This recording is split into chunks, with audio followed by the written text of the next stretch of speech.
إن الحمد لله نحمده ونستعينه ونستغفره ونؤمن به ونتوكل عليه ونعوذ بالله من شرور أنفسنا ومن سيئات أعمالنا من يهده الله فلا مضل له ومن يضلل فلا هادي له وأشهد أن لا إله إلا الله وأشهد أن محمدا عبده ورسوله أما بعد فقد قال الله تعالى في كلامه المجيد والفرقان الحميد فأعوذ بالله من الشيطان الرجيم بسم الله الرحمن الرحيم ولله على الناس حج البيت من استطاع إليه سبيلا. تعریف اس وحدہ لا شریک کے لیے کہ جس نے اس کائنات کو بنایا اور ہماری زندگی گزارنے کی نعمتوں کو میسر اور آسان فرمایا. درود و سلام سب سے آخری نبی محمد رسول اللہ صلی اللہ علیہ وسلم کے اوپر کہ جن کو ہادی مبشر اور نذیر بنا کر اللہ رب العالمین نے دنیا کے اندر بھیجا. الحمدللہ آج مسجد دارالہدیٰ اشوکا کالونی کے اندر ہمارے جمع ہونے کا مقصد حج تربیتی کیمپ ہے کہ جس کے اندر ہم مختصر وقت میں جاننے کی کوشش کریں گے کہ حج کا طریقہ کیا ہوتا ہے, حج کے اندر کیا کیا عمل کیے جاتے ہیں, شروعات سے لے کے آخر تک ہمیں حج کے اندر کیا کیا کرنا ہے, کون سے عمل ہیں جسے کرنے سے ہمارا حج مقبول ہوگا اور وہ کون سی چیزیں جن سے ہمیں دور رہنا ہے. مقصد پورے حج کو مختصر طور پر قرآن حدیث کی روشنی میں سمجھنے کے لیے یہاں پر جمع ہوئے ہیں. سب سے پہلے یہ دعا کہ اللہ رب العالمین جو بھائی جو ہماری مائیں بہنیں جو بھی حج پر جا رہے ہیں اللہ رب العالمین ان تمام کی عبادتوں کو قبول فرما لینا. کہ اللہ رب العالمین جتنے بھی لوگ حج پر جا رہے ہیں ان کو ایسا حج کرنے کی توفیق دے جس حج کو تو حج مبرور کہتا ہے. اللہ رب العالمین وہ حج ان لوگوں سے کروا دے کہ جس حج کے کرنے کے بعد تیرے نبی کا فرمان ہے کہ انسان ایسے لوٹتا ہے جسے آج پیدا ہوا, یعنی اس کے پچھلے سارے گناہ معاف ہو جاتے ہیں. اللہ رب العالمین تو ہماری عبادت کو ریا سے بچا لے, نمائش سے بچا لے, دکھاوے اور حرام کاریوں سے بچا لے, صرف تیری رضا کے لیے حج کرنے کی توفیق عطا فرما. آمین تقبل یا رب العالمین. حج اسلام کی جو بنیادیں ہیں, یعنی جن کو اسلام نے بنیاد کہا ہے کہ اسلام جو مذہب ہے جن بنیادوں کے اوپر ٹکایا گیا ہے, اللہ کے نبی صلی اللہ علیہ وسلم ارشاد فرماتے ہیں کہ بنی الاسلام علی خمس, اسلام کی بنیادیں 5 چیزوں کے اوپر قائم ہیں. یعنی اگر یہ 5 چیزوں پر عمل ہے تو آپ مسلمان ہیں, اور اگر ان 5 چیزوں پر آپ کا عمل نہیں تو آپ مسلمان نہیں. اس میں ارشاد فرمایا سب سے پہلی بنیاد اللہ تعالیٰ کی وحدانیت کا اعلان کرنا کہ اللہ کے سوا کوئی عبادت کے لائق نہیں اور محمد رسول اللہ صلی اللہ علیہ وسلم اللہ کے رسول ہے. اس کے بعد نماز قائم کرنا, یعنی 5 وقتہ نمازی بن جائے انسان, 5 وقت کی نماز پڑھے. اس کے بعد جب رمضان کا مہینہ آئے تو رمضان کے روزے رکھے.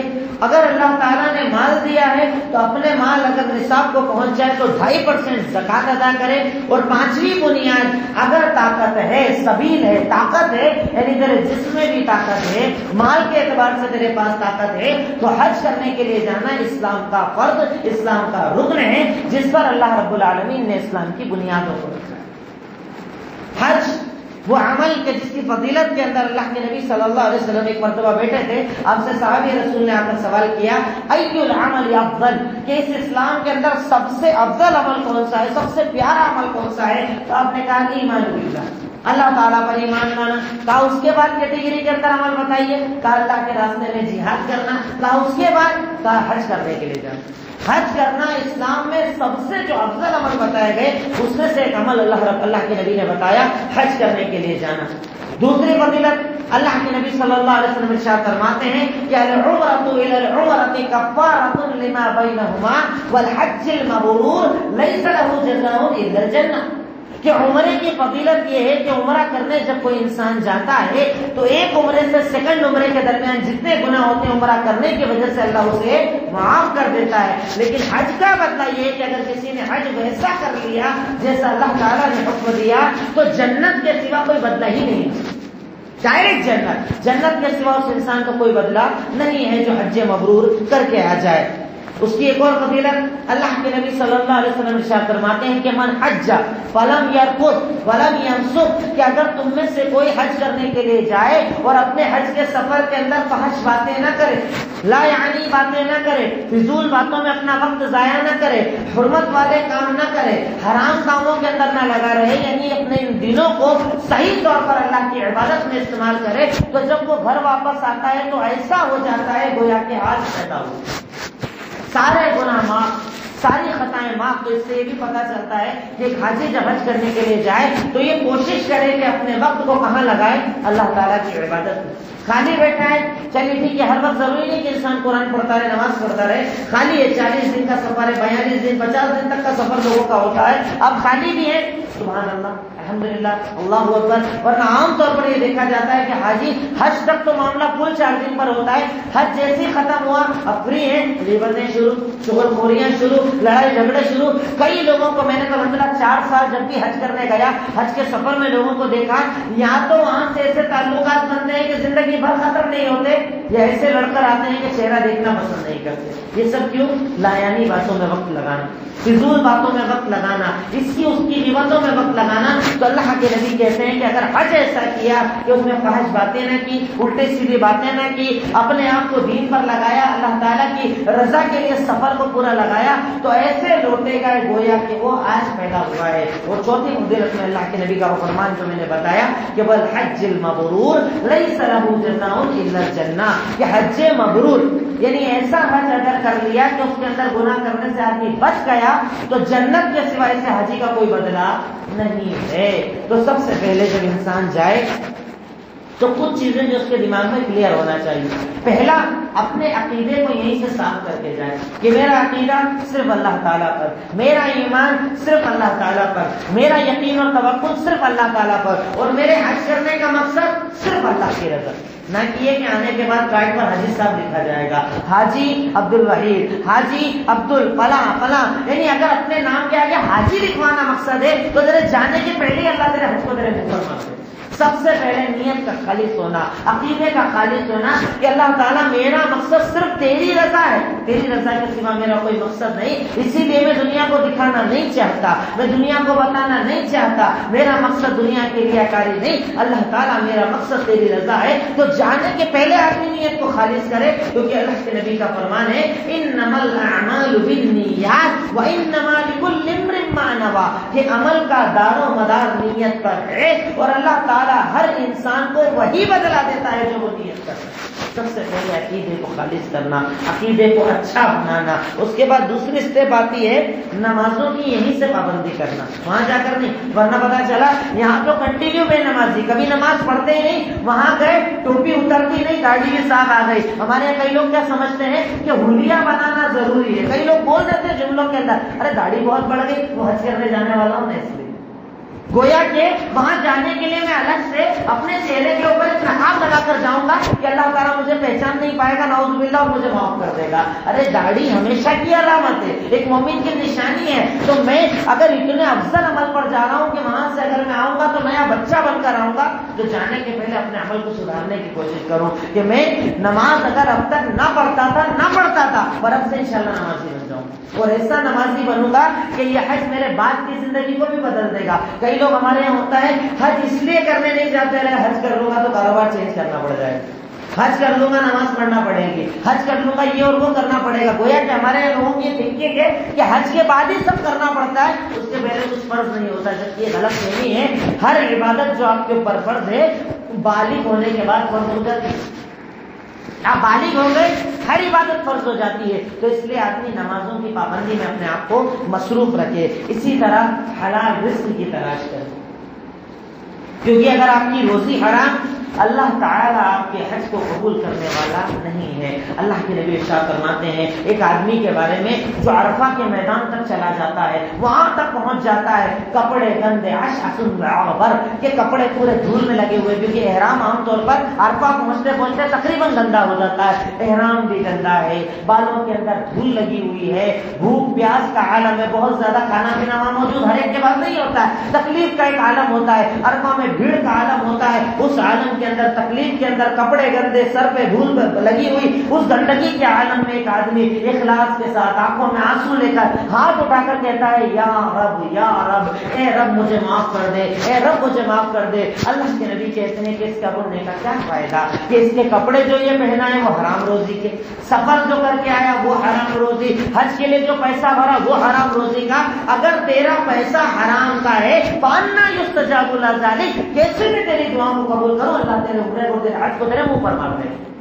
اللہ عبادت کو قبول کرنے والا نہیں ہے۔ تو جانے کے پہلے اپنی روزی کو آدمی پوری طرح حلال کرنے کی کوشش کرے کہ میرا کاروبار حلال ہو، میری دکان کسی کے قبضے پر بنی ہوئی نہ ہو، میں نے کسی کی تکلیف دے کر جھوٹے اور حرام طریقے سے مال نہ کمایا ہو، جو مال کمایا جو میں حج اور عمرے پر لگانے جا رہا ہوں وہ مال حلال ہونا چاہیے۔ اسی کے ساتھ ساتھ حسن اخلاق۔ عام طور پر حج پر کیا ہوتا ہے، عام طور پر یہاں تھوڑا بہت حج جو آدمی اخلاق والا ہوتا ہے وہاں جا کر وہ سب کچھ ختم کر لیتا ہے، بھیڑ بھاڑ کو دیکھ کر، لوگوں کو دیکھ کر، قربت والوں کے ساتھ زیادہ رہ کر، 40 دن ایک ہی ایک چہرے کو دیکھ کر کئی لوگوں کے اخلاق بدل جاتے ہیں، بات چیت کے انداز بدل جاتے ہیں، بات چیت کے اندر سختی آ جاتی ہے، جبکہ عام حالت میں جو آپ کا اخلاق ہے اس سے زیادہ اس سفر کے اندر ہونا چاہیے۔ اخلاق، آپ کا کردار، لوگوں کی مدد کرنے کا جذبہ، اگر آپ کے اندر طاقت ہے، آپ صحت مند تندرست ہے، وہاں کئی لوگ آپ کو ملیں گے پریشان حال لوگ، پریشان حال ہیں، بیمار ہیں، کوئی چل نہیں پا رہا ہے آپ سپورٹ کر دیجئے، کوئی بیگ نہیں اٹھا پا رہا ہے آپ سپورٹ کر دیجئے۔ یہاں سے اپنے دماغ کو بنا کر لے کر جائیں کہ مجھے لوگوں کی مدد کرنی ہے انشاءاللہ، جیسا جہاں اللہ تعالیٰ مجھ سے سپورٹ لے گا مجھے لوگوں کا سپورٹ کرنا ہے، لوگوں کی مدد کرنا ہے۔ تو جانے کے پہلے آدمی اپنے اخلاق کا تجزیہ کرے، اخلاق کو اچھا بنانے کی کوشش کرے، اور اس کے ساتھ ایک آخری چیز جانے سے پہلے اپنے آپ کو صبر کرنے والا بنائے۔ وہاں پر صبر بہت لوگ چھوڑ دیتے ہیں، ذرا سا اونچ نیچ ہوئی، ذرا سا مسئلہ خراب ہوا، کھانے پینے میں ذرا سی کوتاہی ہوئی، باتوں کے اندر نمبر آنے میں اگر ذرا سی کوتاہی ہوئی، لڑائی جھگڑے شروع، گالیاں دینا شروع، ایسے ایسے معاملات ہوتے ہیں کہ تعجب ہوتا ہے یہ آدمی حج کرنے آئے اپنے گھر پر بیٹھا ہے۔ صبر کرنے کا اپنے آپ کو عادی بنائیں۔ آپ اللہ تعالیٰ کے مہمان ہیں، آپ ضیوف الرحمان ہیں، اور رحمان کے آپ مہمان بننے جا رہے ہیں، صبر کرنے کا اپنے آپ کو عادی بنائیں۔ اس جگہ جا رہے ہیں جہاں پر محمد رسول اللہ صلی اللہ علیہ وسلم نے کفار کے سامنے صبر کیا تھا، مارا گیا، پیٹا گیا، پتھر مارے گئے، گالیاں دی گئی، ہر حال میں آپ نے صبر کیا۔ تو جب آپ حج کرنے جائیں تو اپنے آپ کو صابر بنانے کی کوشش کریں، صبر کرنے کی کوشش کریں، یہاں سے اپنے آپ کو پریپیئر کرنے کی کوشش کریں کہ وہاں جا کر میں انشاءاللہ صبر کروں گا، لوگوں کی مدد کرنے کی کوشش کروں گا، اچھے اخلاق کے ساتھ پیش آؤں گا۔ یہ ساری وہ چیزیں جو ایک حاجی کو حج پر جانے سے پہلے پریپیئر کرنا چاہیے، کیونکہ پریپریشن صحیح ہوگی تبھی آپ کا جو عمل کرنے والے وہ صحیح ہوگا، اور اگر آپ کی پریپریشن، آپ کی تیاری صحیح نہیں ہے تو آپ کا عمل کبھی صحیح نہیں ہو سکتا ہے۔ نیت کو خالص کر لیجئے، عقیدے کو صاف کر لیجئے، ریاکاری سے اپنے آپ کو دور کر لیجئے، اخلاق کی عادت بنا لیجئے، صبر کی عادت بنا لیجئے، اور خود کو نمازوں کا پابند بنا لیجئے۔ ایسا نہیں کہ یہ ساری چیزیں صرف حج سے تعلق رکھتی ہے، یہ ایک مومن کی زندگی کا حصہ ہے۔ ایک مومن کو ہمیشہ ہر حال کے اندر ان ساری چیزوں پر عمل کرنا لازمی ہے، لیکن جب حج کر کے آ جائے تو یقیناً معاملہ زیادہ بڑھ جاتا ہے کہ اللہ تعالیٰ حاجی کو اتنا خوش نصیب ہوتا ہے کہ اللہ تعالیٰ اسے اس گناہوں کی زندگی میں ایک بار موقع دیتا ہے فائل ڈیلیٹ کروانے کا، پورا موبائل فارمیٹ، سارے وائرس ختم، اب اس موبائل کو بچانا کہ اس میں دوبارہ گندگی نہ آ جائے، اس سینے کو، اس دل کو، اس ہاتھ پیر کو، اس جسم کو بچانا کہ اب اس سے کوئی نیا گناہ نہ ہو جائے۔ اللہ تعالیٰ نے تیرے حج کرنے کی وجہ سے تیرا سارا معاملہ کلیئر کر دیا، سارے گناہ مٹا دیے، اب آنے کے بعد تیری زندگی کے اندر ایک بڑا چینج نظر آنا چاہیے۔ ہاں ماشاءاللہ یہ حج کر کے آئے، دیکھو ان کا عمل بدل گیا، یہ نمازی ہو گئے، یہ روزے دار ہو گئے، اچھے اخلاق والے ہو گئے، عقیدہ اچھا ہو گیا، عمل اچھا ہو گیا، تیرے کردار کے اندر ایک تبدیلی نظر آنا چاہیے کہ اللہ اب تک ہوا سو ہوا، اب تو نے مجھے یہاں بھیج دیا کہ کروڑ پتی بھی نہیں آ پاتے، ارب پتی نہیں آ پاتے، بڑے بڑے سورس والے نہیں آ پاتے، اور اللہ بھیجنے پر آئے۔ ہم نے 4 سال میں کئی ایسے لوگوں کو دیکھا، انڈور نہیں دیکھتا تھا میں، ہمال ہے حج کرنے آیا ہوا، چھوٹے چھوٹے لوگ جھوپڑ پٹی میں رہنے والے حج کر کے آئے، کیسے آئے؟ 10 سال سے پیسے جمع کر رہا تھا، 20 سال سے پیسے جمع کر رہا تھا، ایسے کر کے آیا، ویسے کر کے آیا، ان کے حالات سنتے تو تعجب ہوتا تھا کہ دیکھو اللہ تعالیٰ کیسے کس کو بلاتا ہے، یہ اللہ کی رضا پر ڈیپینڈ کرتا ہے، وہ کس کو بلائے گا۔ آپ کا پیسہ، آپ کے سورس، آپ کے تعلقات سب اپنی جگہ، اللہ جسے چاہتا ہے اسے ہی اپنے گھر کا دیدار کرواتا ہے، وہاں تک بلاتا ہے۔ اس لیے پہلے بھی شکریہ ادا کرو، وہاں جا کر بھی شکریہ ادا کرو، اور آ کر بھی شکریہ ادا کرو کہ الحمدللہ تو نے مجھے چنا، الحمدللہ تو نے مجھے اپنے دین کے لیے، اپنے حج کے لیے چنا. تو ان چیزوں کا لحاظ ایک حاجی کو جو ہے حج کرنے کے پہلے کرنا چاہیے، اپنے عمل کو تبدیل کرنا چاہیے. اب اس کے بعد میں بات کروں اگر حج کی. حج 3 قسم کا ہوتا ہے، 3 طرح کا حج ہے جو عام طور پر ہوتا ہے، پر ہمارے یہاں پر جو حج کیا جاتا ہے وہ صرف ایک طرح کا حج ہوتا ہے جسے ہم حج تمتع کہتے ہیں. ورنہ حج کی 2 قسمیں ہوتی ہیں. ایک ہوتا ہے حج افراد کہ اس کے اندر آدمی صرف حج کرتا ہے، عمرہ الگ سے نہیں کرتا ہے، یہاں سے گیا کنٹینیو احرام پہنا رہے گا اور حج تک کمپلیٹ ہو جائے گا. ایک ہوتا ہے حج قران. قران کا مطلب یہ ہوتا ہے کہ یہاں سے جا کے عمرہ تو کرے گا پر احرام نہیں کھولے گا، ڈائریکٹ حج کرنے کے بعد ہی اپنا احرام کھولے گا. افراد میں صرف حج، قران میں حج اور عمرہ ساتھ میں. لیکن سب سے بہترین حج جسے اللہ کے نبی نے پسند فرمایا اور آپ نے ارشاد فرمایا کہ اگر میں اگلے سال باحیات رہا، آپ نے ایک حج کیا تھا، آپ نے کہا کہ اگلے سال اگر میں باحیات رہا، اگر میں حج کرنے گیا تو میں انشاءاللہ حج تمتع کروں گا. اور ہمارے یہاں سے اور عام طور پر دنیا سے آنے والے یہی حج کرتے ہیں جسے حج تمتع کہا جاتا ہے. تمتع کا مطلب فائدہ اٹھانا، کسی چیز سے فائدہ اٹھانا. اور اس حج کا حج تمتع کیوں کہا جاتا ہے کہ یہاں سے حاجی جاتا ہے احرام پہن کر، عمرہ کرتا ہے، عمرہ کرنے کے بعد احرام کھول دیتا ہے، یہ ساری پابندی ختم. بال کاٹ سکتا ہے، ناخن کاٹ سکتا ہے، عطر لگا سکتا ہے، پرفیوم جو بھی وہ یوز کرتا ہے، خوشبو کی چیزیں وہ یوز کر سکتا ہے. بیوی اس کے لیے حلال وہ ہم بستری کر سکتا ہے. گویا کہ وہ لذتوں سے فائدہ اٹھا سکتا ہے. اس لیے اس حج کو حج تمتع کہا جاتا ہے. اس حج کا طریقہ کیا ہوتا ہے مختصراً کہ آدمی یہاں سے جب جائے گا احرام پہنے گا، احرام پہن کر وہاں پہنچے گا، عمرہ کرے گا، عمرہ کرنے کے بعد احرام کھول دیا. اب پھر جب دوبارہ 8 ذی الحجہ آ گئی، ذی الحجہ کی 8 تاریخ آئی، دوبارہ احرام پہنے گا، 13 تک یا 12 تک احرام میں رہے گا. اور احرام کی حالت یعنی جو اس کی حج کی حالت ہے اس کے اندر رہے گا. 10 تاریخ کو گھر سے احرام کھل جائے پر حج 12 تاریخ تک جاری رہتا ہے. یہ پورے معاملے کو حج تمتع کہا جاتا ہے، فائدہ اٹھانے والا حج کہا جاتا ہے. اب اگر ہم ابتدا کریں کہ حج کی شرط کیا ہوتی ہے، ایک حاجی اگر حج کرنا چاہتا ہے تو کیا شرطیں اس کے اندر ہونا چاہیے تبھی اس کا حج صحیح ہوگا. سب سے پہلی چیز اسلام. مسلم ہی حج کر سکتا ہے، غیر مسلم کا حج اللہ تعالیٰ قبول نہیں کرتا ہے. اس کے بعد عاقل ہونا. پاگل اگر آدمی ہے یعنی اس کا دماغ کنٹرول کے باہر ہے اس کا حج نہیں ہوگا. حج کس کا ہوتا ہے؟ جس کے اندر عقل پائی جاتی ہو، شعور پایا جاتا ہو. اس کے ساتھ ساتھ بالغ ہونا بلوغت شرط ہے. اگر آپ بچے کو لے جائیں حج کروا بھی دیں پر اس کا حج باقی رہے گا تب جب وہ بالغ ہو جائے اسے دوبارہ حج ادا کرنا ہوگا. بلوغت شرط ہے. اسی کے ساتھ ساتھ اگر عورت ہے تو اس کے لیے محرم کا ہونا شرط ہے. بنا محرم کے عورت پر حج فرض نہیں ہوتا ہے. یعنی ایسا محرم، اس کا بھائی، اس کا داماد، اس کا بیٹا، اس کا باپ، ایسا محرم رشتہ جس سے اس کا نکاح نہیں ہو سکتا، ہمیشگی کے لیے نکاح حرام ہے. ایسے کسی رشتے کا ساتھ ہونا عورت کے لیے شرط ہے ورنہ اس پر حج فرض نہیں ہوگا، وہ حج کرنے نہیں جائے گی. محرم کا ہونا اس کے لیے شرط، محرم کا ہونا اس کے لیے شرط ہے. جب تک محرم نہ ہو عورت حج کرنے نہیں جا سکتی ہے. اب ہم شروعات کرتے ہیں اپنے سفر. آپ نے حج کا ارادہ کیا، حج کی غرض سے آپ اپنے مقام پر وہاں پہنچ گئے جہاں سے آپ کو حج کرنا ہے. سب سے پہلا عمل جو آپ کو کرنا رہتا ہے، آپ ایئرپورٹ پہنچ گئے، ایئرپورٹ میں داخل ہو گئے، سب سے پہلا عمل ہوتا ہے احرام پہننا. احرام 2 کپڑوں کو کہا جاتا ہے. مرد کے لیے وہ 2 کپڑے، ایک تہبند اور لنگی کی طرح نیچے لپیٹ لے گا اور اوپر ایک ڈال لے گا. اس کپڑے کے لیے شرط یہ ہوتی ہے کہ یہ سلا ہوا نہیں ہونا چاہیے. کھلے ہوئے 2 کپڑے ہوتے ہیں ان کو لپیٹنا ہے. سلا ہوا کپڑا پہننا مرد کے لیے جائز نہیں ہوتا ہے. اور اسی طریقے سے جو احرام کو پہننے والا ہے اس پر وہ عطر بھی نہیں لگا سکتا. اس کے اوپر عطر لگانا، اس کے اوپر خوشبو لگانا ایک محرم کے لیے جائز نہیں ہوتا ہے. تو احرام 2 کپڑے کو کہا جاتا ہے. عورت کا احرام ہمارے ہندوستان میں الگ سے ایک احرام ملتا ہے، سر پر باندھنے والا، اوپر سے ڈالنے والا. ٹھیک ہے، پہننا ہے پہن لے، پر عورت کے لیے اسلام میں کوئی الگ سے احرام نہیں ہوتا ہے. عورت کا کوئی الگ سے احرام نہیں ہوتا ہے. ہمارے یہاں اس لیے پہنتے ہیں تاکہ سر کی حفاظت ہو جائے، بال ٹوٹنے سے بچ جائیں، اس لیے پہن لیتے ہیں. پر عورت کے لیے الگ سے کوئی احرام اسپیشلی نہیں بتایا گیا ہے. اگر عورت برقع اور پردہ کرنے والی ہے وہ اپنے برقعے کے حصے کو ڈال لے، چہرے کو کھلا رکھ لے تو اس کے لیے کافی ہے. کوئی الگ سے احرام پہننے کی اسے ضرورت نہیں ہے. تو احرام کہا جاتا ہے 2 کپڑوں کو جو حاجی جس سے پہنتا ہے. انشاءاللہ اس کے پہننے کا طریقہ پروگرام کے بعد میں مردوں کو بتا دوں گا کیونکہ خواتین کا الگ سے کوئی طریقہ نہیں ہوتا ہے. مردوں کے لیے کیا طریقہ میں انشاءاللہ آپ کو وہ بتا دوں گا. تو احرام دو کپڑوں کو کہا جاتا ہے جو ایک محرم کو میقات سے پہننا رہتی ہے، پر ہمارے یہاں چونکہ میقات پر ہم رک نہیں سکتے، اوپر فلائٹ سے جاتے ہیں تو ہمیں ایئرپورٹ پر پہننا ہوتا ہے. اب اس کی شرطیں کیا ہیں؟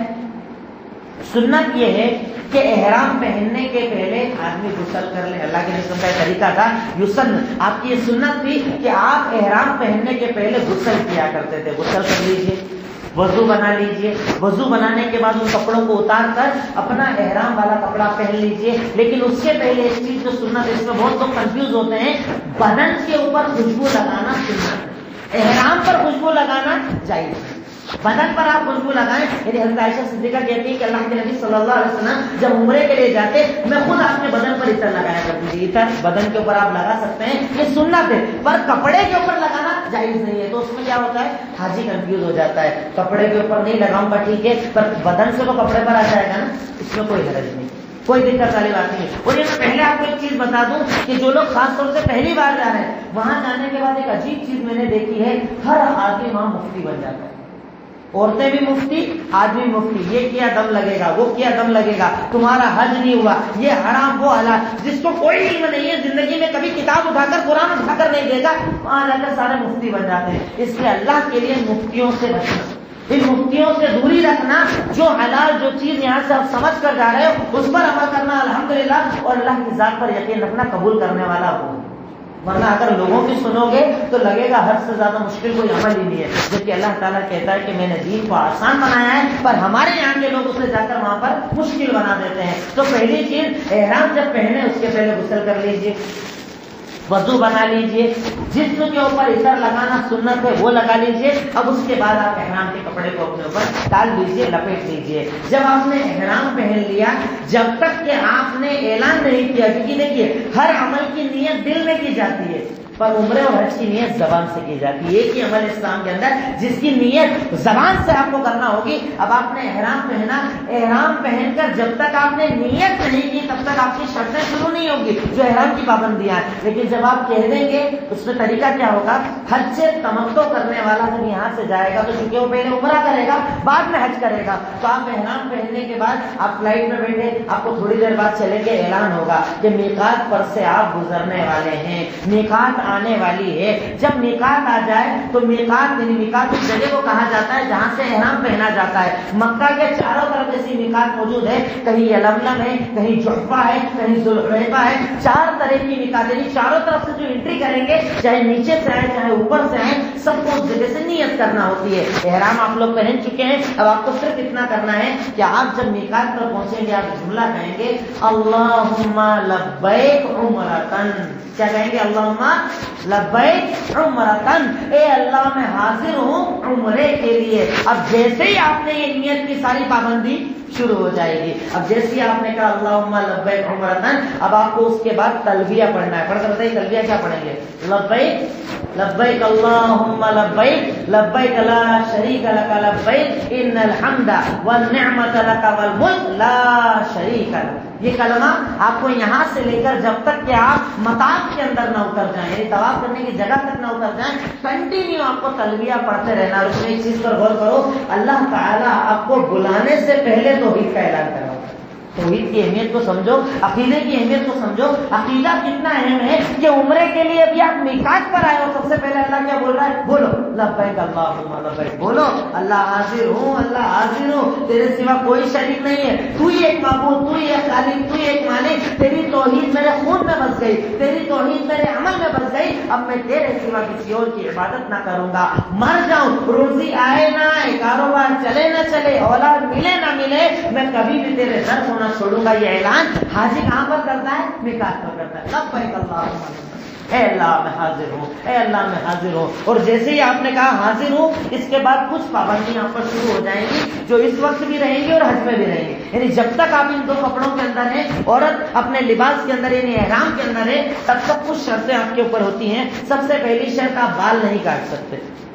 اسی لیے اللہ کے رسول صلی اللہ علیہ وسلم تلبید کیا کرتے تھے. تلبید کیا ہوتا ہے؟ جیسے آج جیل چلتا ہے نا ہمارے، اس زمانے میں بھی جل ہوتا تھا. اب کیا کرتے تھے, سر کے اوپر تلبیت یعنی وضو بنا کر تلبیت کر لیا کرتے تھے تاکہ آپ کے بال ٹوٹنے سے بچ جائے. ایسی چیز لگا لیتے تھے جس سے بال ٹوٹنے سے بچ جائے. اور ایک عمل یہ بھی ہو سکتا ہے کہ آپ جانے کے پہلے اپنے بال کو چھوٹا کروا لیجیے, یہیں سے بال اتنے چھوٹے کروا لیجیے کہ ٹوٹنے سے آپ کے بال بچ جائیں, مگر اتنے بال رہیں کہ وہاں جا کر آپ حلق کروا سکیں. ورنہ کئی لوگ کیا کرتے ہیں, یہیں سے گنجے ہو کر چلے جاتے ہیں, ٹوٹیں گے نہیں بال. ویسا نہیں کریں, چھوٹے بال کروا لیں تاکہ وہاں جا کر حلق کریں تو آپ کو ثواب زیادہ ملے گا, حلق کا ثواب ملے گا. تو سب سے پہلی شرط ہے کہ آپ بال نہیں کاٹ سکتے. دوسری شرط, آپ ناخن نہیں کاٹ سکتے, یعنی داڑھی کے بال, بغل کے بال, کوئی سے بھی بال جس میں کہ آپ کاٹ نہیں سکتے. اسی طریقے سے ناخن پہلے کاٹ لو چلے گا, لیکن احرام پہننے کے بعد ناخن کاٹنا صحیح نہیں ہے. آپ ناخن کو بالکل نہیں کاٹ سکتے, ناخن کاٹنا منع ہے. اسی طریقے سے احرام کی پابندی کے بعد خوشبو لگانا منع ہے. آپ عطر کا استعمال نہیں کر سکتے, خوشبو کا استعمال نہیں کر سکتے. لیکن ایک عجیب چیز آپ وہاں دیکھیں گے, حاجی صاحب سردی میں مر رہے ہیں, بالکل سردی ہو گئی, ناک بہ رہی ہے, وکس میں لگاتے خوشبو. بتاؤ, اندور میں اپنے شہر میں رہتے ہوئے جمعہ کے دن کبھی آپ نے وکس لگایا کپڑوں کے اوپر خوشبو مان کر کہ نہیں صبح جمعہ کا دن ہے میں وکس لگا کر مسجد جاؤں گا, پام لگا کر مسجد جاؤں گا, ابو پاس لگا کر مسجد جاؤں گا؟ یہ خوشبو نہیں ہے, یہ آپ کی ضرورت کی چیز ہے. شریعت اسلام شریعت مطہرہ بڑی آسان شریعت ہے. لوگ وہاں جا کر اسے مشکل بناتے ہیں. اس لیے میں آپ کو کہہ رہا ہوں بہت دھیان رکھنا اور پریشان ہونے سے بچنا. وکس لگا سکتے ہو, بام لگا سکتے ہو, یہ خوشبو نہیں ہے. اللہ کے نبی کا فرمان ہے ولا یمس طیبا, کہ آدمی جب احرام کی حالت میں ہو تو طیب نہ لگائے, خوشبو نہ لگائے. اور یہ چیزیں خوشبو کے لیے کوئی استعمال نہیں کرتا ہے, ضرورت کی چیزیں ہیں. آپ بیمار ہیں, آپ کو سردی ہو گئی, آپ وکس کا استعمال کر سکتے ہیں, بام کا استعمال کر سکتے ہیں, ابو پاس کا استعمال کرتے ہیں. وہاں کنفیوز کریں گے لوگ آپ کو جا کر, اور یہ کر لیا آپ کو دم لگ جائے گا, یہ قربانی کرنا پڑے گی تو اپنا خوشبو لگا لیں. ایسا کوئی مسئلہ نہیں ہے. شریعت مطہرہ اور شریعت اسلام نے صرف خوشبو لگانے کو حرام قرار دیا ہے, باقی یہ چیز خوشبو کے اندر نہیں آتی ہے. اسی طرح عورت آپ کے اوپر حرام ہو جائے گی. عورت سے فحش باتیں کرنا, جو آدمی عام طور پر میاں بیوی کے درمیان جو باتیں ہوتی ہیں وہ بھی نہ کرے, اور اسی طریقے سے اس سے ہمبستری کرنا بھی حرام ہو جاتی ہے. تعلقات بنانا حرام ہو جاتے ہیں. اسی کے ساتھ ساتھ شکار کرنا کسی جانور کا, جسے اب تو موجود نہیں ہے, پہلے دور کے اندر شکار کرنا کامن بات تھی, تو شکار کرنا بھی ایک حاجی کے لیے حرام قرار دیا جب تک وہ احرام کی حالت میں ہے. یہ ساری پابندیاں اس کے اوپر رہے گی. اسی طرح مرد کے لیے سلے ہوئے کپڑے پہننا, جیسے انڈر ویئر, بنیان, کرتا, پیجامہ جو عام طور پر آپ پہنتے ہیں, مرد کے لیے جائز نہیں کہ احرام کی حالت میں ان میں سے کچھ بھی پہنے. اسے صرف وہی 2 کپڑے پہننا ہے, اور اس کے اندر شرط نہیں ہے وائٹ, لیکن وائٹ افضل ہے, سفید افضل ہے. اللہ کے نبی نے پسند کیا ہے, اسے سید السیاب کا ہے. پر اگر کوئی اور کلر ہو, کپڑے گندے ہو گئے, احرام گندا ہو گیا, اس کے علاوہ احرام نہیں, کوئی کلر والا کپڑا سیم ویسے ہی آپ پہن سکتے ہیں, کوئی حرج والی بات نہیں ہے. سلا ہوا کپڑا پہننا منع ہے, اس کے علاوہ آپ احرام کی حالت میں رہیں. اسی طریقے سے سر ڈھانپنا منع ہے. مرد کے لیے گلے تک اس کے اوپر کا حصہ کھلا رہے گا. عورت کے لیے برقع پہن لے پر چہرے کو کھول دے, لیکن اگر غیر محرم سامنے آ جائے تو وہ چہرے کو ہاتھ سے کپڑے سے ڈھانپ سکتی ہے, پر عام حالت کے اندر اسے چہرہ کھلا رکھنا ہے, چہرے کو نہیں ڈھانپنا ہے. پر مرد کو پورا یہاں سے حصہ کھلا رکھنا ہے, یعنی اس کا سر کھلا رہے گا, سر کے اوپر وہ کچھ نہیں ڈھانکے گا. عورت کو جو میں نے بتا دیا, اس کے بعد آدمی کنٹینیو کلمہ پڑھتا رہے. ایک چیز یہ ہوتی ہے, کئی حاجیوں کو ہم نے دیکھا پورا احرام کالا گندا ہو گیا, بدلتے نہیں, بدلنے سے بھی منع کیا. احرام بدل سکتے کہ نہیں بدل سکتے؟ احرام گندا ہو جائے دھو بھی سکتے ہو, بدل بھی سکتے ہو. غسل کر سکتے کہ نہیں کر سکتے؟ بہت زیادہ رگڑے نہیں, سڑکوں کے بال ٹوٹ جائیں, ہلکی حالت میں آپ غسل بھی کر سکتے. بھیا ناپاک ہو گئے, احترام کی حالت میں ہو گئے, کوئی آپ کے ساتھ ضرورت پیش آ گئی, آپ غسل بھی کر سکتے ہو, احرام تبدیل بھی کر سکتے ہو. 2 بار 4 بار, حج کی حالت میں تو زیادہ دن رہتے ہیں, 8 تاریخ 9 تاریخ 10 تاریخ 3 دن تک احرام میں رہنا ہے. آپ احرام بدل بھی سکتے ہو, دھو بھی سکتے ہو, چینج بھی کر سکتے ہو, غسل بھی کر سکتے ہو, پھر آپ کو دوبارہ دوسرا احرام پہننا ہوگا. یہ لازم نہیں ہے کہ جو ایک بار پہنا ہے وہ پہن کر رہنا پڑے گا, احرام کو بدلا جا سکتا ہے. اب اس کے بعد آدمی کنٹینیو یہ کہتا رہے گا اللہم لبیک عمرتن, لبیک اللہم لبیک, لبیک لا شریک لک لبیک, کنٹینیو کرے گا. لیکن اس میں ایک مسئلہ آتا ہے, اگر عورت کو حیض آ جائے تو, بھائی احرام پہننے کے پہلے حیض آ جائے احرام پہننے کے بعد حیض آ جائے تو آج کل تو لوگ ہمارے یہاں کئی لوگ جو گولیوں کا استعمال کرتے ہیں، پر شریعت نے کہا ہے کہ بہت زیادہ لمبے وقت تک گولیوں کا استعمال کرنا بھی صحیح نہیں ہے، کیونکہ شریعت نے یہ تو قدرتی ایک چیز ہے جو اللہ نے آپ کو دی ہے، اس میں ایسا کوئی مسئلہ نہیں کہ آپ اسے جان بوجھ کر آگے بڑھائیں۔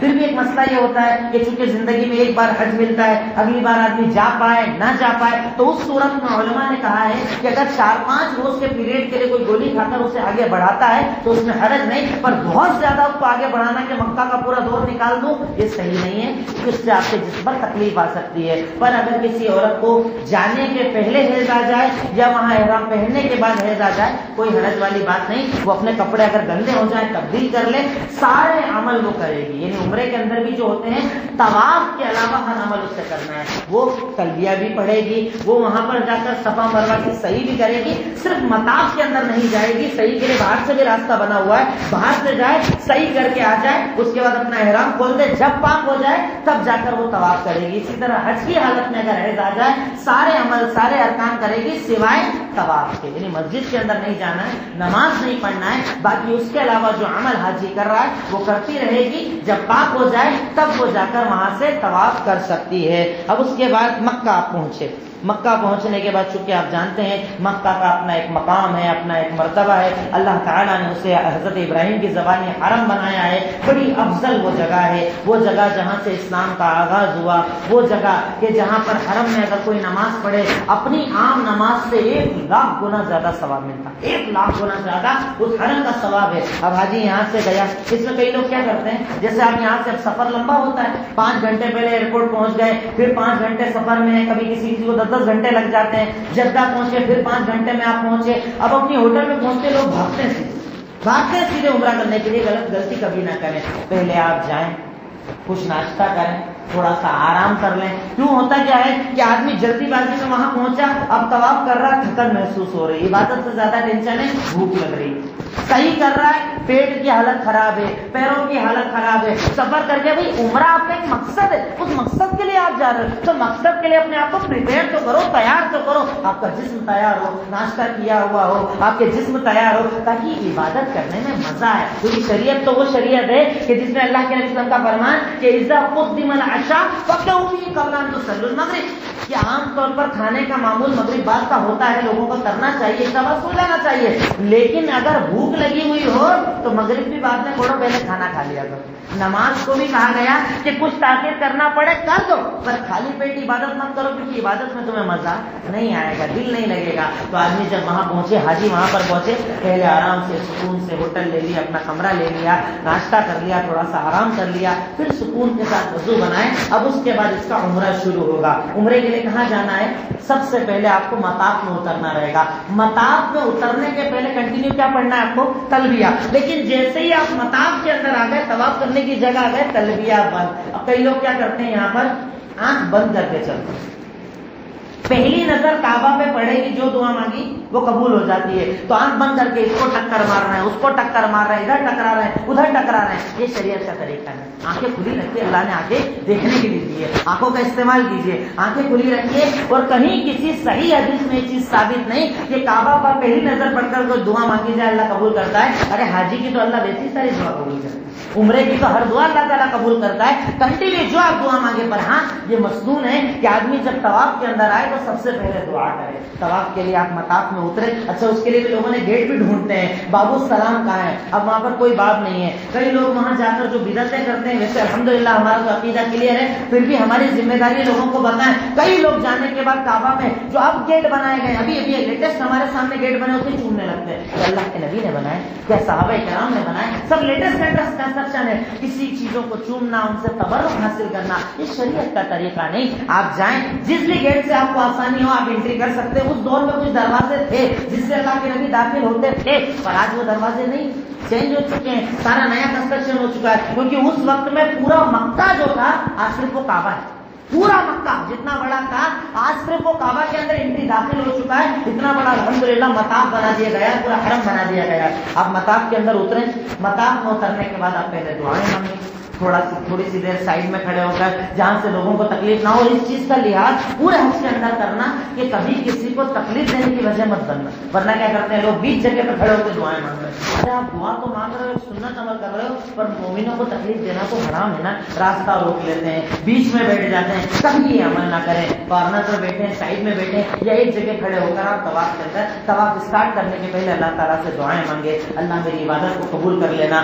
اللہ 40-50 دن جب تک میں یہاں رہا ہوں میرے ہر عمل کو قبول کرنا۔ اب اس کے بعد آپ کیا شروع کریں گے؟ طواف۔ طواف کی شروعات ہوتی ہے حجر اسود سے، حجر اسود سے طواف کو شروع کیا جاتا ہے۔ جنت کا وہ پتھر جس کو جنت سے اتارا گیا، کہ اللہ کے نبی کا فرمان کہ اللہ رب العالمین کل روز قیامت اس حجر اسود کو آنکھیں بھی دے گا اور زبان بھی دے گا، یہ گواہی دے گا ان لوگوں کے لیے جو اسے چومتے تھے۔ اب اس کے اندر موقع ملے تو چومنا ہے، نہیں ملے کوئی حرج والی بات نہیں۔ آپ کو کیا کرنا ہے؟ اگر قریب ہو چھڑی سے اشارہ کر سکتے ہو، اگر اتنے دور ہو کہ اشارہ کرنے کی بھی جگہ نہیں، صرف کیا کرنا ہے آپ کو؟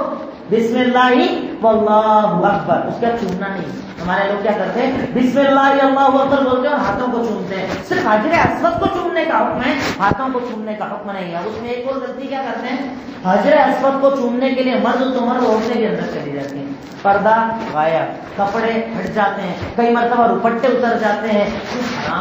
حرام ہے کہ آپ کا پردہ چلا جائے۔ مرد بھی ہے، لوگوں کو دھکے دے کر بیچ میں سے جانا، بیچ میں سے انٹری کرنا، ادھر کوئی گر رہا ہے ادھر کوئی گر رہا ہے۔ اور حج کے اندر تو اتنا رش ہوتا ہے کہ اگر آپ کی ٹکر سے کوئی گر گیا تو مر بھی سکتا ہے، اتنی بھیڑ، اتنا رش، اتنا ازدحام ہوتا ہے کہ آپ نے اگر کسی کو دھکا دیا اور اس کا پیر سلپ ہو گیا، لوگ چڑھتے ہوئے اس کے اوپر سے نکل جائیں گے۔ تو اتنا بڑا حرام کام کرنے سے ہمیشہ بچیں، اپنے طریقے سے اپنے راستے سے دھیرے دھیرے اندر جائیں۔ حجر اسود پر موقع ملے تو اسے بوسہ لیں، نہ موقع ملے کوئی حرج والی بات نہیں، لازم نہیں ہے کہ آپ کو بوسہ لینا پڑے گا۔ اب اپنے آپ طواف کی شروعات کریں گے۔ آپ حجر اسود کے سامنے پہنچے، اس طرف گرین لائٹ لگی ہے، اس طرف حجر اسود ہے، آپ نے کہا بسم اللہ اللہ اکبر، آپ کا طواف شروع ہو گیا۔ بہت سے لوگ تو سے یہ دو ہاتھ بھی اٹھاتے ہیں، اس کے اندر صرف ایک ہاتھ سیدھا ہاتھ اٹھا کر آپ کو بولنا ہے بسم اللہ واللہ اکبر، یہ اس کے اندر طریقہ ہے۔ آپ اس کو کر کے اب یہ آپ کی طواف کی شروعات ہوئی۔ طواف کسے کہا جاتا ہے؟ 7 چکر، یعنی حجر اسود سے واپس حجر اسود تک آنے کو 7 چکر کو کیا کہا جاتا ہے؟ ایک طواف کہا جاتا ہے۔ یہ آپ عمرہ کر رہے ہیں، ابھی عمرہ اسٹارٹنگ ہے آپ کی۔ اب آپ نے حجر اسود کی طرف اشارہ کیا اور اپنے اس طواف کا آغاز کیا۔ اب ہر طواف کی کیا الگ دعا ہے، ہر چکر کی کیا الگ دعا ہے۔ لوگ اپنے یہاں سے انڈیا سے کتابیں لے کر جاتے ہیں، ہر طواف کی الگ الگ دعا، پہلے طواف کی پہلے چکر کی دعا، دوسرے چکر کی دعا، اسی طرح صحیح کی بھی ہر چکر کی لوگوں نے دعائیں الگ الگ کر لی ہیں، کوئی الگ سے دعا ثابت نہیں۔ طواف کے پورے اس عمل کے اندر، صحیح کے پورے عمل کے اندر اگر صرف ایک دعا پڑھ لیں تو کافی ہے، وہ ہے ربنا آتنا فی الدنیا حسنۃ وفی الآخرۃ حسنۃ وقنا عذاب النار۔ یہ ایک دعا جو اللہ کے نبی صلی اللہ علیہ وسلم سے مصنون بھی ہے، ثابت بھی ہے، اس ایک دعا کو پڑھ لیں تو کافی۔ اور اس کے علاوہ قرآن کی جتنی دعائیں ہیں، جو دعائیں آپ کو یاد ہے، جو دعائیں آپ عام دنوں میں پڑھتے ہیں، چاہے وہ عربی میں پڑھیں زیادہ افضل ہے، اردو میں بھی پڑھ سکتے ہیں۔ اب آپ نے شروع کیا حجر اسود سے، یہاں سے چل کر آپ واپس آئے تو یہ آپ کا ایک چکر پورا، لیکن اس کے پہلے جو 2 چیزوں کا لحاظ رکھنا ہے۔ پہلی چیز، عمرے کے اندر، یعنی عمرے کا جب طواف، جسے طواف افاضہ کہا جاتا ہے، اس میں کندھا کھولنے کا مرد کو حکم ہے۔ پہلے یعنی جب آپ 7 چکر لگانے جائیں، پہلا جو آپ کا طواف ہے جسے طواف افاضہ کہا جاتا ہے، اس میں مرد کو یہ حکم دیا گیا کہ اپنی چادر کو کندھے کے اندر، بھی بتا دوں گا انشاءاللہ، چادر کو نیچے سے نکالے اور صرف طواف کے اندر کندھے کو کھلا رکھنے کا حکم ہے۔ اور پہلے کے 3 چکر میں اگر ممکن ہو سکے تھوڑا تیز چلنے کی کوشش کریں، لیکن کیا کرتے ہیں لوگ، اب اتنی بھیڑ ہوتی ہے کہ ممکن نہیں ہوتا، اس کو دھکا، اس کو دھکا، اس کو گرایا، اس کے پیر پہ پیر چڑھایا، یہ شریعت کا حکم نہیں۔ اگر آسانی ہو تو کڑک چال تیزی والی چلے، اور اگر آسانی نہ ہو نارمل چال سے آپ اپنے 7 چکروں کو پورا کریں، اور ہر چکر کے اندر دعا مانگتے رہیں، خاص طور پر ان لوگوں کے لیے، کیونکہ دیکھیے اللہ کے نبی صلی اللہ علیہ وسلم کو ایک مرتبہ حضرت عمر بن خطاب نے آ کر کہا کہ میں سفر حج کا ارادہ رکھتا ہوں، تو آپ نے کہا اپنی دعا میں مجھے مت بھولنا۔ دعا کا جو لوگ آپ سے کہتے ہیں کہ ہمیں دعاؤں میں یاد رکھنا، ایسے لوگوں کو وہاں جا کر آپ دعاؤں میں یاد رکھیں۔ ان 7 چکروں کے اندر، ہر چکر کے اندر عربی میں بھی اردو میں بھی آپ کبھی میں لوگوں کے لیے دعائیں مانگے۔ تو اس طریقے سے آپ کا یہ طواف مکمل ہوا۔ طواف جب 7واں چکر جس جگہ پر پورا ہو گیا، اس کے آگے بڑھیں گے تو وہاں پر مقام ابراہیم ہے، ایک بیچ میں ایک پلر ٹائپ کا لگا ہے جس کے اندر وہ پتھر رکھا ہے جس پر کھڑے ہو کر حضرت ابراہیم نے کعبہ کو بنایا تھا، اس جگہ کو مقام ابراہیم کہا جاتا ہے۔ مقام ابراہیم کے پیچھے جہاں جگہ ملے 2 رکعت طواف کی پڑھنا لازم ہے، ضروری ہے، لیکن کیا وہیں پڑھنا ہے؟ نہیں، ضروری ہے۔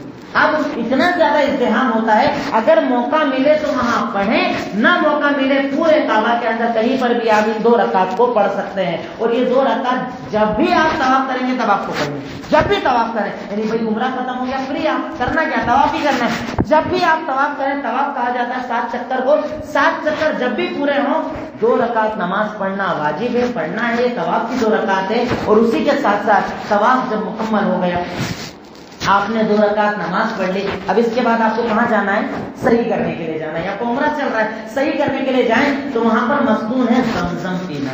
اللہ کے نبی کا طریقہ تھا کہ آپ طواف کر کے جب صحیح کرنے کے لیے جاتے تھے تو اس کے پہلے آپ زمزم پیا کرتے تھے. جگہ جگہ زمزم لگا ہے، سکون سے بیٹھ کر زمزم پئیں. اب زمزم پینے کے بعد آپ کو کہاں جانا ہے، صفا اور مروہ کی طرف، جسے سعی کہا جاتا ہے. یہ وہ سعی جو کس کی سنت ہے، حضرت حاجر علیہ الصلوۃ والسلام جی کہ وہ پانی کی طلب میں اپنے بچے کو کعبہ کے پاس لٹایا تھا اور وہ دوڑ رہی تھی پانی کی طلب میں. اس عورت نے تکلیف کے عالم میں جو دوڑ لگائی تھی، آج حاجی کے اوپر لازم قرار دیا، وہ نہ کرو تو آپ کو عمرہ بھی مکمل ہو.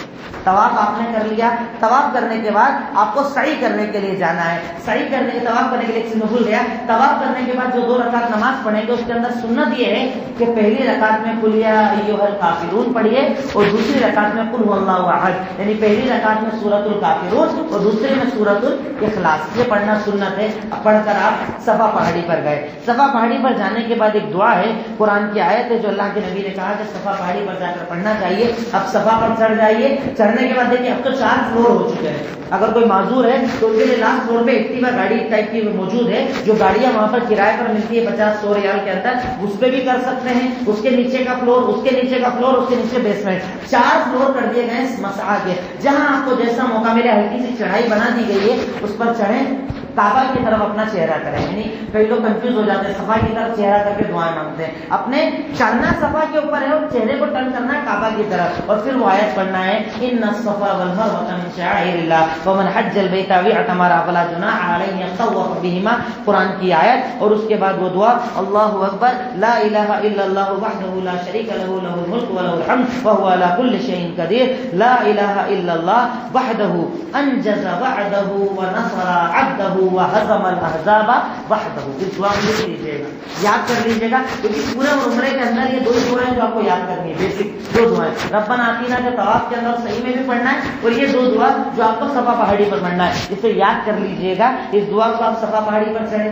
وہاں پر آپ نے دعا پڑھی. اب دعا پڑھنے کے بعد ہاتھ اٹھا کر دعا مانگنا وہاں پر مسنون. ہاتھ اٹھائیے، کعبہ کی طرف چہرہ کیجیے اور جتنا ہو سکے رو رو کر دعائیں مانگیے کہ اللہ تو نے مجھے یہاں بلایا، تو سب کو بلا. اللہ مجھے یہاں بار بار بلا. اللہ میری یہاں عبادت کو قبول کر. اور یہاں جو مومنین ہندوستان کے اندر جو حالات بنے ہوئے ان کے لیے خاص طور پر دعائیں مانگیے کہ اللہ آسانی والا ماحول بنائے اور ہم لوگوں کو دین کی خوب زیادہ دعوت اور تبلیغ کا کام کرنے کے اللہ ہمیں یہاں پر توفیق عطا فرمائے. آپ نے صفا پہاڑی پر چڑھے، دعا مانگی.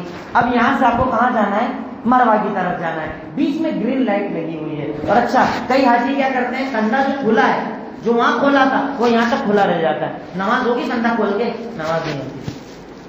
کندھا صرف طواف میں کھولنا ہے، اس کے بعد فوراً اسے ڈھانکیے. نماز پڑھنے کے پہلے صحیح کرنے جائیں تب بھی ڈھانک لیجیے. اور اپنے کپڑوں کا لحاظ رکھیے کہ کپڑا آپ نے کیسے پہنا ہے، کس انداز میں پہنا ہے، تاکہ آپ کی شرمگاہ ظاہر نہ ہو. آپ کے پیٹ کا پورا حصہ، کئی لوگ کیا کرتے ہیں اسی سے ڈال لیتے ہیں بیچ میں، پورا حصہ کھلا ہوا ہے. خواتین آپ کے ساتھ ہے، عورتیں آپ کے سامنے صحیح کر رہی ہے، اپنے جسم کا بھی لحاظ رکھیں، اپنے پردے کا بھی لحاظ رکھیں. تو اب یہاں سے کندھا ڈھانک کر صفا سے آپ کو مروہ کی طرف جانا ہے. یہ آپ کا پہلا چکر ہوگا. جب گرین لائٹ آئے تب وہاں پر دوڑنے کا حکم ہے، تو وہاں سے دوڑتے ہوئے جائیے. مروہ پر گئے، پھر یہی عمل کرنا ہے، پھر کعبہ کی طرف منہ کر کے دعا کرنا ہے. یہ ایک چکر ہے. واپس صفا پر آئے 2 3 4، یعنی صفا سے شروع ہوگا اور مروہ پر جاتا ہے وہ چکر آپ کا ختم ہوگا. 7 بار آنے جانے کو کیا کہا جاتا ہے، ایک سعی کہا جاتا ہے. ایک سعی کہا جاتا ہے. کئی لوگ 14 چکر لگا لیتے ہیں، ایسے ایسے ایک، ایسے ایسے 2، یعنی صفا سے شروع کرتے ہیں صفا پر ہی ختم کرتے ہیں. کنفیوز نہیں ہونا وہاں جا کر. آپ یہاں سے مروہ پہ گئے 1، واپس آئے 2، یعنی اسٹارٹ کرو گے صفا سے اور اینڈ کرو گے آپ کے مروہ کے اوپر. یہ آپ کی صحیح مکمل ہو گئی. صحیح مکمل ہونے کے بعد وہاں پر بھی میں نے جیسا کہ بتایا الگ سے کوئی دعا ثابت نہیں ہے. الگ الگ چکر کی لوگ یہاں سے کتابیں لے کر جاتے ہیں، پہلے چکر کی دعا، دوسرے چکر کی دعا، کوئی الگ سے دعا ثابت نہیں ہے. اب یہ عمل ہونے کے بعد آپ کا صرف آخری کام بچتا ہے حلق کروانا، گنجا ہونا. اللہ کے نبی صلی اللہ علیہ وسلم نے کہا اللہم ارحم المحلقین محلقین معلقین، آپ نے کہا اللہ تعالیٰ تو رحم کا گنجا ہونے والوں پر، گنجا ہونے والوں پر، گنجا ہونے والوں پر، کہا ہم کٹنگ بنا لیں، کہا اللہ تو ان پر لے لیں، دونوں چیز جائز ہے، پر افضل پہلی مرتبہ خاص طور پر اگر آپ جائیں تو افضل یہ ہے کہ آپ کو گنجا ہونا چاہیے. آپ وہاں پر جائیں، باہر نکلیں گے، باہر کئی لوگ دیکھیے اس میں بھی گڑبڑ کیا کرتے ہیں، مروا میں یہی کٹنگ بنانے لگتے، چھوٹی چھوٹی کیچیاں لے کر جاتے ہیں، ادھر سے 4 جگہ سے بال کاٹے ہو گیا. یہ عمل صحیح نہیں ہے. اگر قصر کٹنگ بھی کرانا ہے تو پورے سر سے کروانا پڑے گی. 2 حصے کے بال کاٹنے سے آپ کی یہ عمل جو ہے مکمل نہیں ہو جائے گا. آپ کو کیا کرنا ہے، باہر آ جائیے، سکون کے ساتھ اپنا حلق کروائیے، اور خواتین کے لیے انگلی کے ایک چھوٹ سے بال کاٹنے کا حکم ہے، صرف اتنے سے بال کاٹ لے، یہ آپ کا عمرہ مکمل ہے.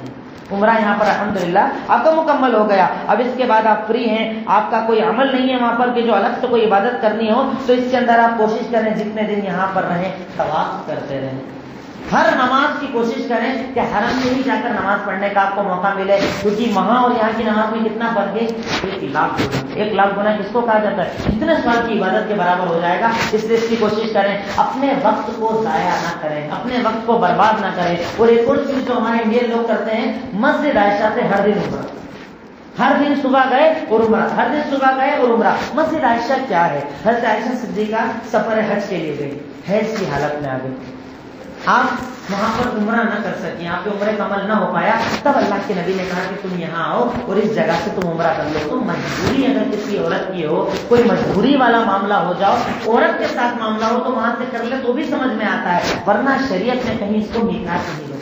جبکہ اللہ کے نبی نے کہا کہ میقات کیا ہے، آپ نے 4 میقات بتائی، ایک طائف کے قریب آتی ہے، ایک یمن کے راستے پر آتی ہے، ایک مدینے کے راستے پر آتی ہے، اور ایک عراق کے راستے پر آتی ہے. یعنی چاروں طرف سے سعودی عرب میں 4 میقات ہے. اگر کسی کو عمرہ کرنا ہے تو میقات پر جانا پڑے گا.